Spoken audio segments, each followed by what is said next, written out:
Evet arkadaşlar, Strelok Pro programı ile beraber balistik bir atış yapacağız. Önce 25 metreye atacağım. Daha sonrasında programın verdiği verilerde 94 metredeki hedefimizi atacağım.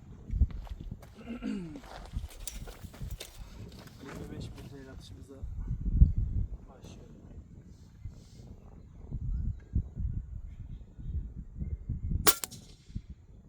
Çok güzel. 25 metre atışımızı yaptık. Ekranda göstereceğim programın verdiği verileri. 39 klik veriyor bana. 39 kliğimizi girdik. Bir klik de sol veriyor. Bir klik solumuzu da verdik. Şimdi 94 metrelik hedefimizi atacağız. Şimdi çevirelim önce.